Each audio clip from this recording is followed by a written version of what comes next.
c'est Allah qui guide et c'est Allah subhanahu wa ta'ala qui égare. Quelquefois vous serez étonnés. Wallah, je me rappelle encore il y a quelques jours, j'étais à la mosquée, voilà, nous zaki ala Allah ahada, il y a une femme qui est venue.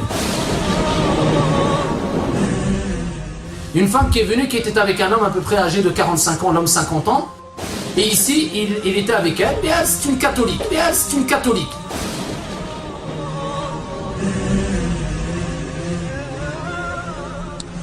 Elle est venue pour poser une question. Donc ici c'est une femme qui devait avoir 40 ans à peu près, la quarantaine, et Anne, ça se voyait qu'elle était très loin, même si elle est respectueuse. Elle est venue poser une question concernant le fait qu'il y a quelqu'un dans sa famille qui était musulman, d'accord, une de ses nièces qui était mariée avec un musulman, il était décédé. Et regardez cette moncéba ici, le fait de s'éloigner du groupe des musulmans. Il est décédé avec personne pour s'occuper de son corps, parce qu'il était parti au Portugal rejoindre sa nièce, et ici quand il est décédé, il ne savait pas quoi faire de son corps. Ce corps est resté avec eux chez eux à la maison, pendant 2 jours, 3 jours, une semaine, etc. C'est un peu dans leur tradition. Et ensuite elle s'est dit mais qu'est-ce que je vais faire, c'est un musulman quand même, bon je sais pas quoi faire. Et ici elle a dit bah on va l'incinérer. Ils ont incinéré ce musulman. Et ici cette personne là quand ils l'ont incinéré, ils ont pris ses cendres. Et elle avait comme habitude, tradition, c'est une personne croyante, elle mettait ici les cendres dans des sortes de bocals, ici ou des bocaux, et elle les laissait chez elle. Elle en avait plusieurs. Et elle disait depuis que j'ai mis ces cendres dans un bocal, elle a dit je me sens mal, j'arrive même plus à dormir comme il se doit. Il faut que je me débarrasse de ces cendres. Et donc elle a appelé ici une de ses tantes ou une de sa famille, cette femme-là, qui est venue me voir. Et elle a dit maintenant je suis perdue parce que je ne sais pas quoi lui conseiller. Et le pire c'est que je lui dis qu'est-ce que tu as fait de ces cendres? Elle a dit bah j'ai mis à côté des autres personnes et il y avait une croix à côté et tout. Et je me sens mal de voir ici des cendres d'un corps d'un musulman et dans cette... Et regardez comment elle a réagi. Elle a dit comment ça? T'as laissé ici ces cendres alors que ici ce corps avec une croix. Elle dit mais tu peux pas faire ça, c'est un musulman. Et je lui dis mais qu'est-ce qui vous a poussé à dire ça? Ça m'a étonné, comment se fait qu'elle était vraiment... Pourtant elle c'est une catholique. Elle m'a dit moi je peux pas imaginer qu'un musulman décédé, au-dessus de lui il y a une croix. Et moi je peux pas accepter ça, donc c'est quoi la solution? Aidez-nous s'il vous plaît. J'ai vu subhanallah quelque part le fitra qui parlait. C'est quoi le fitra? La nature saine, l'islam. Kama qala alayhi salatu wassalam, tout enfant ici né sur l'islam. Et c'est ses parents qui font de lui un juif, un chrétien, un masdéen, etc.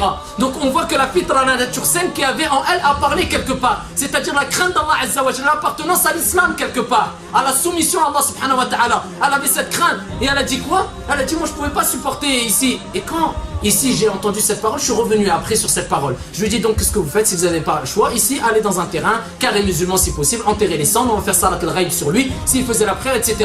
Mais ensuite je suis revenu. Et je lui ai dit, et les frères étaient présents. Je lui dis juste une question. Ici, est-ce que vous êtes vraiment croyante? Elle dit bien sûr, c'est pour ça que je respecte énormément l'islam. Une croix, moi je ne peux pas accepter. Je me suis dit là, il y a du potentiel, il faut l'exploiter. En 2 minutes, écoutez bien, même pas 2 minutes, elle s'est reconvertie à l'islam.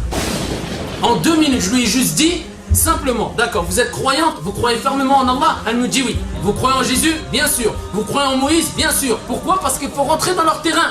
On se met au degré des gens. Je sais qu'elle aime Jésus, je sais qu'elle croit en Jésus. Je parle de Jésus et pas tout de suite du prophète alayhi salatu wassalam. Je lui dis tu aimes Jésus, on l'aime aussi. Tu aimes la Vierge Marie? Oui, on l'aime aussi, on la respecte. Et si tu crois qu'elle est vierge? Oui. Donc si elle est vierge, c'est un miracle. Isa alayhi salam? Oui. Donc il a une mère, il n'a pas de père? Oui. Donc on ne peut pas dire Jésus fils de Dieu. Elle me dit tout à fait. Je dis donc Jésus c'est pas le fils de Dieu, c'est pas Dieu. Elle me dit bah non, d'après la logique ce n'est pas. On est d'accord. Donc vous croyez en Jésus, ici envoyé? Oui. Ibrahim aussi. Ah, donc je dis le prophète Mohammed alayhi salatu wassalam, les paroles que je viens de dire c'est les paroles qu'il a dit. Simplement nous les musulmans croient tous ces prophètes, mais on reconnaît que ce n'est pas des dieux et ce n'est pas des enfants de Dieu. Et le Coran a été révélé pour ici récapituler ce qu'il y avait de vrai aussi quelque part dans les livres qui ont été révélés par Allah aussi. Le Coran, c'est-à-dire il a rappelé ce qu'il y avait aussi comme parole vraie dans l'Injil et dans le Torah, dans l'Évangile et dans ici la Torah. Et ici la Torah. Et ici la femme elle m'a dit oui d'accord je suis d'accord. J'ai donc vous croyez maintenant qu'Allah est unique? Elle me dit oui. Que Ibrahim c'est l'envoyé d'Allah? Oui. Que Isa pareil? Oui. Que Moïse pareil? Oui. Que Mohammed alayhi salatu wassalam pareil? Elle me dit bah si comme vous m'avez dit oui d'accord je crois aussi. Je dis vous êtes musulmane. Et je lui dis il suffit de répéter maintenant clairement après moi. J'atteste qu'il n'y a de divinité qu'un Dieu unique et que tous ces prophètes sont des prophètes et le dernier prophète c'est Mohammed alayhi salatu wassalam. Elle dit je répète, elle a répété. Elle était toute heureuse. Elle dit je sais pas comment je me sens, je suis joyeuse, c'est magnifique, je suis vraiment musulmane, c'est vrai et tout. Wallah en 2 minutes. C'est pour vous dire simplement qu'il y a du potentiel chez beaucoup de non-musulmans et que nous on se doit de savoir comment l'exploiter. Et il ne faut pas se dire simplement nous on doit faire ad-da'wa ilallah qu'avec les musulmans. Wallah il adim, quelquefois ta da'wa et tes paroles peuvent avoir plus d'impact envers les non-musulmans qu'envers certains musulmans. Donc ici ne néglige rien du tout. Et la meilleure des da'wa c'est avec quoi? Avec le bon comportement. Il faut donner envie aux gens et il ne faut pas imposer aux gens. Donne leur envie, parle à leur niveau et puis tu seras étonné des résultats. Wallahu a'lam.